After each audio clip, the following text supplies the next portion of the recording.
I'm Sarah, an ER doc with more caffeine in my veins than blood. My life's a blur of beeping machines and 3 a.m. code blues. Social life? What's that? Tonight, though, my friends weren't having any of my excuses. You're coming out with us, Sarah. End of discussion, Jess declared, her voice leaving no room for my usual "I'm too busy" line. So, there I was, shoved into a dress I forgot I owned, standing awkwardly at a loud party packed with strangers, mostly younger than me. The bass from the speakers made the glasses on the makeshift bar rattle. It was the kind of scene I'd usually avoid like the plague, but Jess was on a mission. Loosen up, Sarah. It's just a party, not a freaking exam. Jess nudged me with her elbow, handing me a drink that looked like it could glow in the dark. I don't know, Jess. This isn't really my scene, I murmured, scanning the room. It felt like stepping into another world where the stress of the ER didn't exist. Give it an hour. If you're miserable, we'll bail. Fair? She bargained. Before I could argue, someone bumped into me, sloshing my drink down my front. Shit, I'm sorry, a voice exclaimed. I looked up, ready to unleash a hospital-grade scowl, but stopped short. The guy was about my age, tall, with an easy smile and a helpless shrug. I'm a klutz, he confessed, his eyes crinkling in amusement at his own clumsiness. It's fine. It's just a drink, I replied, my irritation fading faster than I expected. I'm Alex. And you are? He extended his hand, still smiling. Sarah. And a bit damp now, thanks to you. I joked, surprising myself with how quickly I warmed up to his demeanor. Let me make it up to you. Can I buy you another drink? One that stays in the glass this time? Alex offered. I hesitated, glancing at Jess, who was practically bouncing with excitement. Go on, she mouthed. Sure, why not? I found myself saying. Alex beamed and led the way to the bar. So, Sarah, what do you do when you're not being assaulted by drinks at parties? Alex asked as he handed me a safer choice this time, a glass of red wine. I patch people up. I'm a doctor, I answered, taking a sip to hide the nerves I didn't expect to feel. Wow, that's intense. I sell construction materials. It's as exciting as it sounds, he played along. But hey, it pays the bills and doesn't involve blood, so I'm not complaining. We found a quieter corner, away from the thumping bass, and talked more. He was easy to talk to, no pretenses, just straightforward chatter. He didn't flinch at my ER stories, and his anecdotes about mishaps at construction sites were unexpectedly hilarious. As the night wound down, Alex pulled out his phone. Can I get your number? I mean, if you want to grab coffee or something less wet, he chuckled. I laughed, the sound more relaxed and genuine than it had been in months. Sure, why not? As I lay in bed later that night, phone buzzing with a good night text from Alex, I realized I was smiling. Maybe, just maybe, this wasn't such a bad idea. A year flew by, and before I knew it, we were swapping rings and saying I do. Sitting at our new kitchen table, Alex broke the silence one evening. So, when do you think we should start trying for a baby? He asked, his eyes searching mine for a hint of readiness. I sighed, pushing my plate aside. Alex, we've talked about this. We agreed, remember? Careers first, kids later. I'm not even sure I'm ready to be a mom yet. He leaned back, the chair creaking under his weight. I know. It's just, my mom keeps asking. You know how she is. I stood up, feeling the walls of the kitchen close in. We are not having a baby just because your mom can't wait. That's ridiculous. The next few weeks were filled with similar conversations. It wasn't just Alex, his mom called almost daily with the same nagging question. One evening, after a long shift, I picked up her call by mistake. So, any good news yet? She chirped as soon as I said hello. Hi, Linda. No news. We're still not planning on kids right now, I replied, trying to keep my voice even. You know, Sarah, you aren't getting any younger. And Alex really wants to be a dad. You should think about your husband's needs too, Linda said, her voice stern and unwavering. I clenched my phone tighter. Linda, I appreciate your concern, but please, this is between Alex and me. We'll have kids when we're both ready, not because we're pressured into it. She huffed. Well, I just think you're being selfish. A baby would bring so much joy to the family. I'm not being selfish, Linda. I'm being sensible. Goodbye. I hung up, my heart pounding with anger. Days turned into weeks, and the pressure didn't let up. At work, my days were packed, the ER demanding all the energy I could muster. Home wasn't much of a sanctuary either with the constant baby talk. One late night, as I came home exhausted, Alex was waiting up. Hey, can we talk? He asked softly, noticing my weary eyes. Sure, what's up? I replied, dropping my keys and sinking into the sofa. It's about the baby thing again, he started, hesitating. I know we said we'd wait, but maybe we could just start thinking about it. Like, not trying, but not trying? I rubbed my temples, feeling a headache coming on. Alex, I can't do this tonight. I just worked a double shift. Can we talk about this later? He nodded, disappointment clear in his eyes. Yeah, okay. Get some rest. The following morning, as Alex and I sipped our coffee in silence, I knew something had to give. Alex, I love you, but we can't keep having this conversation. It's wearing me down. We need to stick to our plan, or I don't know how I'll handle it. Alex looked at me, his expression softening. I'm sorry, babe. It's just hard with Mom always on my back. But you're right. We'll do this our way. I'll talk to her, I promise. One evening, coming home earlier than usual, something felt off. The house was quiet, too quiet for someone supposedly eager to see me. Tossing my keys on the counter, I heard voices from the office. Creeping closer, it wasn't the TV, Alex was on a call. Hiding by the doorway, I heard him, yeah, Mom, I know. But it's been months, and nothing. No, she still thinks she's taking her birth control. The floor felt like it dropped from beneath me. My heart pounded so loud, I was sure he'd hear it. You replaced them, right? That was his mother's voice, tinny, but clear from the speakerphone. Yes, like I told you. Just vitamins now. If she's not pregnant soon, maybe there's something wrong with her. Alex replied, a casual toss of life-changing deceit. I couldn't breathe, let alone move. When I finally stepped into the room, Alex jumped, fumbling the phone. Sarah, you're home early. Cut the crap, Alex. What did you just say?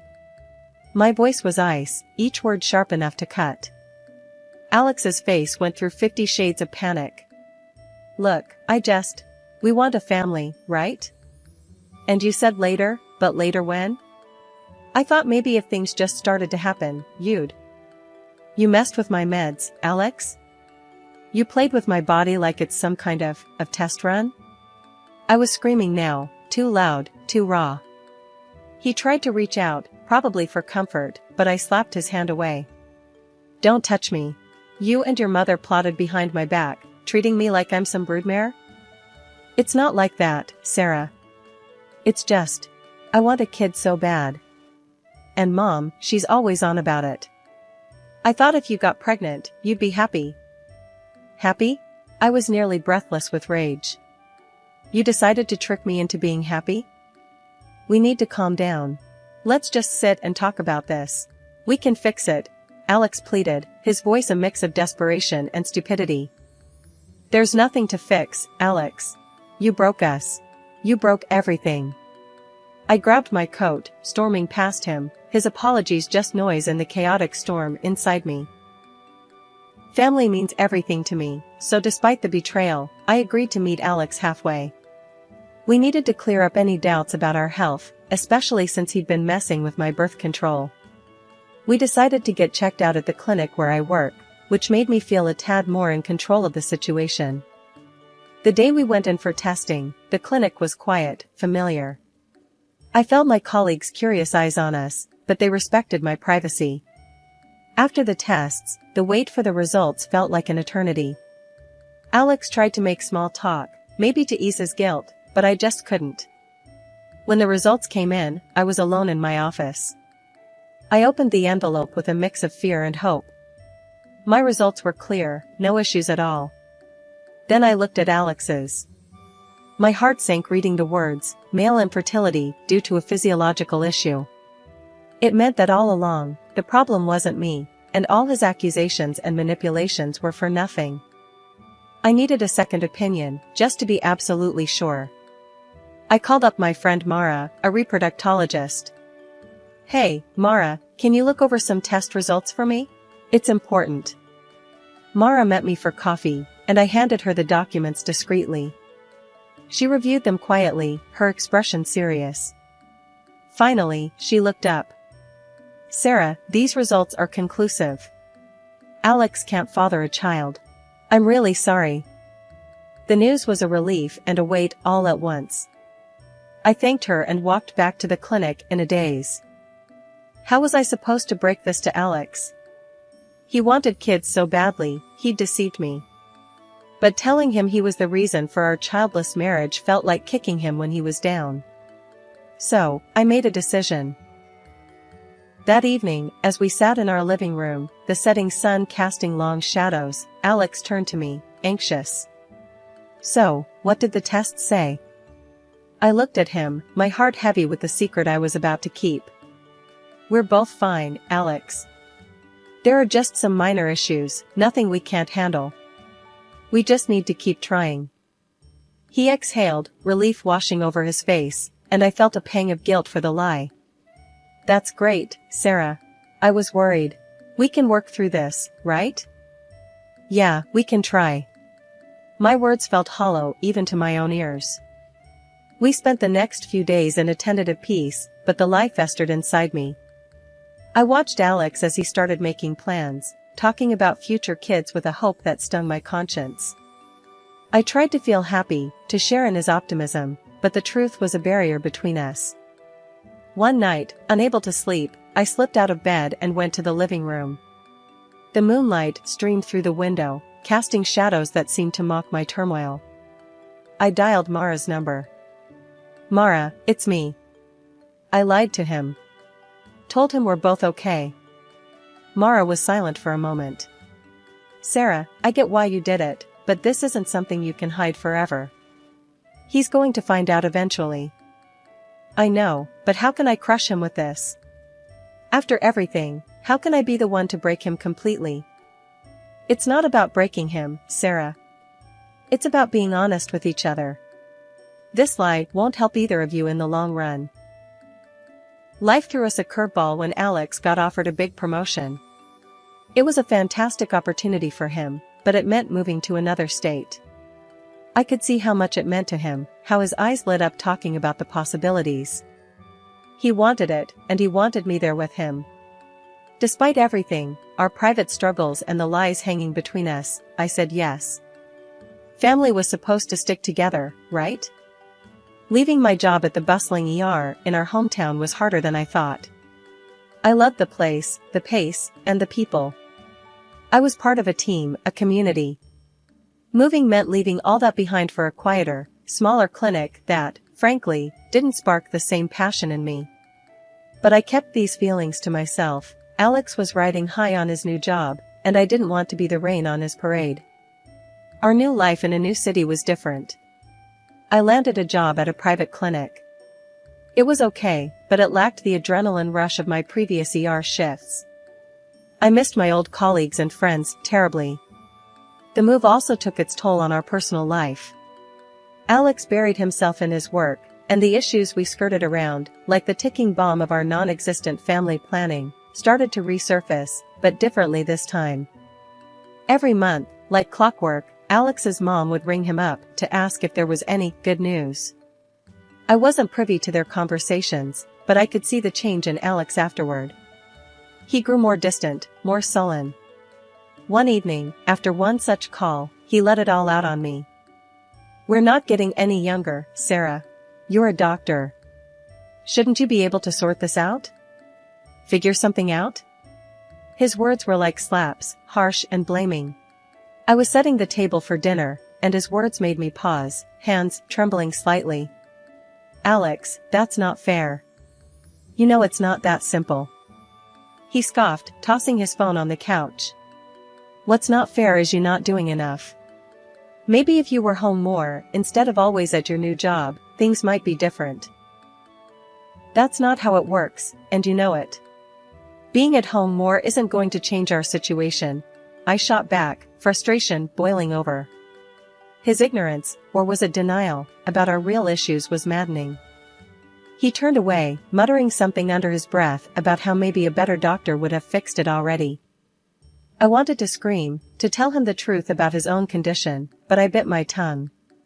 Telling him wouldn't just hurt him, it could shatter whatever was left of us. So, I swallowed the truth, along with my anger, and kept the peace. As the months turned into a year, and then two, the pattern continued. Alex started staying late at work, often going away on weekends. His excuse was always the same: "I don't want to sit at home alone waiting for you to finish work." Each time he said it, it stung. It felt like an excuse, a way to avoid facing our reality together. I spent many nights alone, wondering if the gap between us was growing too wide to bridge. Our wedding anniversary was supposed to be a milestone, a celebration. I decided to make it special, despite the growing distance between Alex and me. I took a few days off, booked a cozy hotel, and planned a surprise dinner at one of the nicer restaurants in town, thinking maybe, just maybe, we could rekindle something. The day came, and I was a bundle of nerves, mixed with a bit of excitement. I left work early, got dressed up, and headed home to pick up Alex so we could start our evening together. But when I got there, the house was empty. No note, no text. Nothing. I called him, no answer. I tried not to panic and called again. Still, nothing. That's when I remembered the tracking app we both casually used to keep tabs on each other's whereabouts. I pulled up the app, hesitating for a moment, before I tapped the screen. There he was, not at work like he said he'd be, but at some restaurant across town. A part of me hoped, ridiculously, that he was planning his own surprise. Maybe this was some elaborate setup? Clinging to this hope, I caught a taxi and headed to the address on the app. I arrived at the restaurant, my heart pounding in my chest. I walked in, scanning the room until I found him. There he was, sitting in a dim corner, but he wasn't alone. Across from him was a woman, blonde, laughing at something he said. My stomach turned as I watched him reach out and touch her hand, his smile wide and genuine in a way I hadn't seen in months. I stood there, frozen, as he leaned closer to her, whispering something that made her laugh again. That's when he did it, reached over and gently stroked her stomach. It was a small gesture, but it told me everything I didn't want to know. Feeling like I was going to be sick, I backed out of the restaurant. Once outside, I let the cool evening air hit my face, trying to collect my shattered thoughts. I should confront them, make a scene, something, but I couldn't. Instead, I got into the taxi, my hands shaking, and told the driver to just drive. As we moved away, my mind raced. All the late nights, the weekends away. It wasn't just work. It was her. Maybe it had always been her. Suddenly, I remembered the clinic results then, how they said Alex was infertile. A bitter laugh escaped me as I realized the absurdity of the situation. His mistress couldn't be pregnant by him. The irony was too much, and for a moment, I actually grinned amidst the tears. The taxi pulled up to our house, and I went inside one last time. I packed quickly, grabbing only what was necessary. Clothes, some personal items, and my dignity. I left behind anything that reminded me of Alex, of us. With my bags in hand, I called another taxi and directed it to take me to the hotel I originally booked for our anniversary. The hotel room was supposed to be a romantic getaway, but now it was just a quiet space to start figuring out my next steps. The morning after I checked into the hotel, I made a call to a lawyer recommended by a friend. I needed to sort out the divorce, and quick. My husband had tried calling multiple times since last night, but I wasn't ready to hear his excuses. I didn't pick up.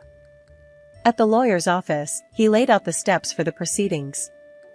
Given the circumstances of infidelity, you have a strong case for a favorable settlement, he explained, shuffling through some papers.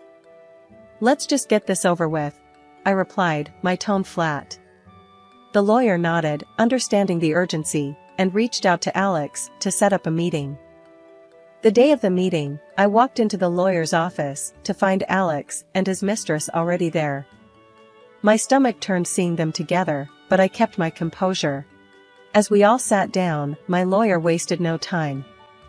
We're here to discuss the terms of the divorce. My client demands fair financial compensation given the situation. Alex looked like he was trying to keep cool, but I could see the anger in his eyes. This is just revenge, isn't it? You're doing this because you feel inferior, because you couldn't give us a child, he shot back, his voice rising.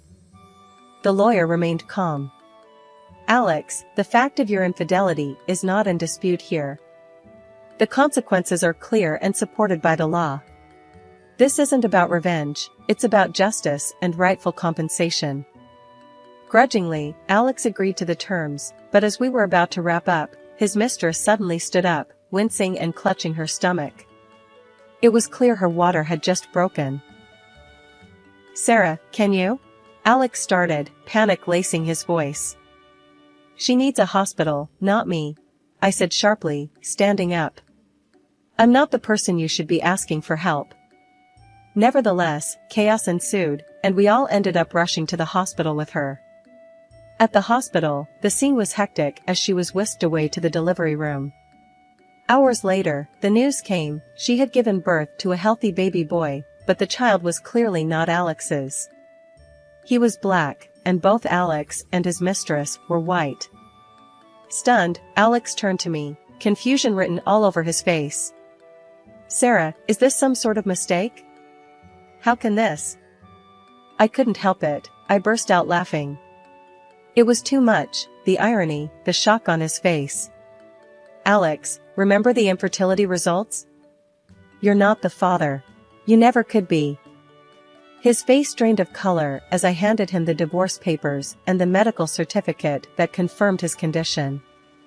As he read the documents, reality hit him hard.